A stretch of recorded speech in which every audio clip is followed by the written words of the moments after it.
Thanks, Thor. 8 o'clock on this Tuesday morning. Shock continues to turn into sadness and anger in Quebec City as people living near a mosque where 6 men were shot and killed try to process what's taken place in their community. Meantime, vigils have been held right across the country in solidarity with the Muslim community. City News reporter Avery Haynes joined us live from Quebec City earlier this morning.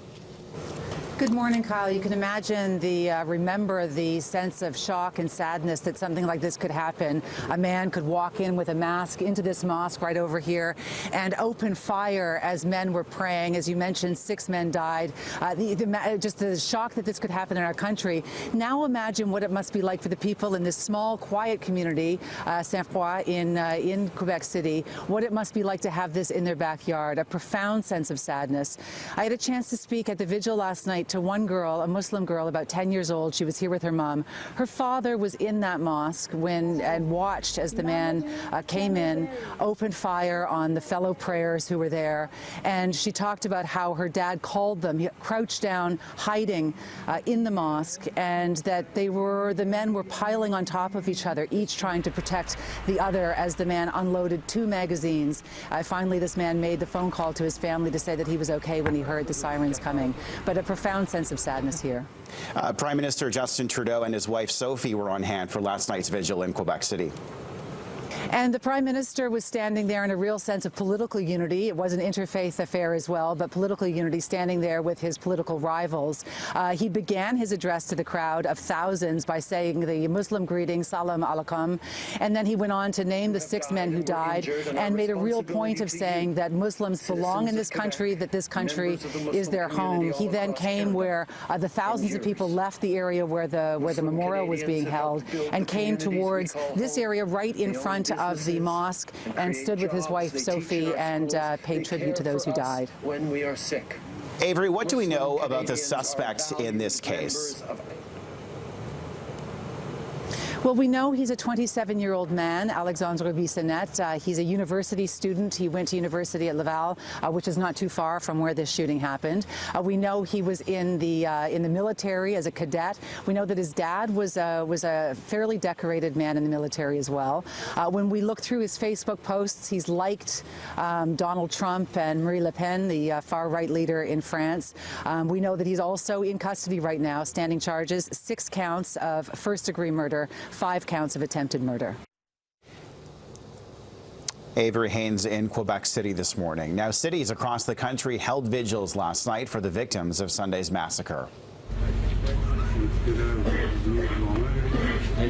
People gathered at this prominent mosque on Vancouver's west side to honor those killed in Quebec City. As more and more people gathered on West 8th Avenue last night, police eventually blocked off the road between Ash and Heather Streets. Flowers continue to be laid as thoughts and prayers are expressed for the victims. It is unthinkable that this has happened in our country, and it's a very difficult time, I know, for all of us, and particularly those among us, our brothers and sisters of Islamic faith. It's a very, very difficult time around the world, and I know people like us are gathered tonight, have been gathered all day. We'll keep gathering to bring this strength together.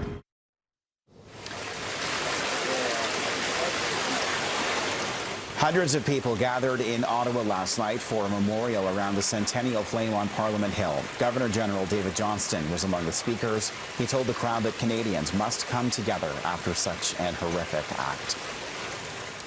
Protests continue around the world against the immigration ban imposed by U.S. President Donald Trump. Immigrants are welcome here, no hate, no fear. A demonstration was held at the U.S. consulate in downtown Vancouver yesterday. Organizers say the event was to show support for those who belong in the U.S. but are no longer allowed to enter the country. Protesters are encouraging Americans living in Canada to sign up and be part of the movement to clean up the Democratic Party. This demonstration was organized in just a matter of hours. Well, we're here to express our support as American citizens for all the people who belong in the United States and are being kept out. It's crazy. So we just have to speak up and let them know that we're standing with them. Well, what you pay to take public transit in the Lower Mainland might be about to change. Greg Harper has the details live in downtown Vancouver this morning. Greg. Good morning, Kyle. Just outside the Stadium Chinatown station in Vancouver this morning, TransLink is looking at making potential changes to how the fare system works, and they're looking at hearing from the public on this. This is now phase 2 of this consultation with the public online. Phase 1 is complete, and 28,000 people so far have answered questions. And TransLink has looked at that information and broken it down into 3 components: the type of service used, the time of day, and the distance traveled. And the distance traveled seems to be the big one right now.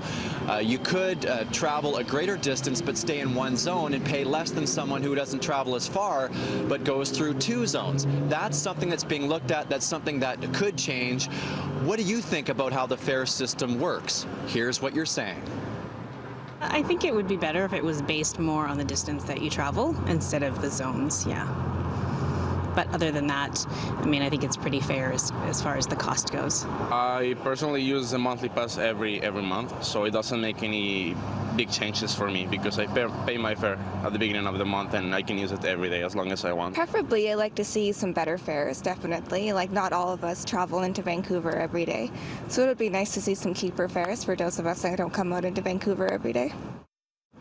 So the deadline to provide February 17th. You can do that by going to TransLink's website and answer some of the questions.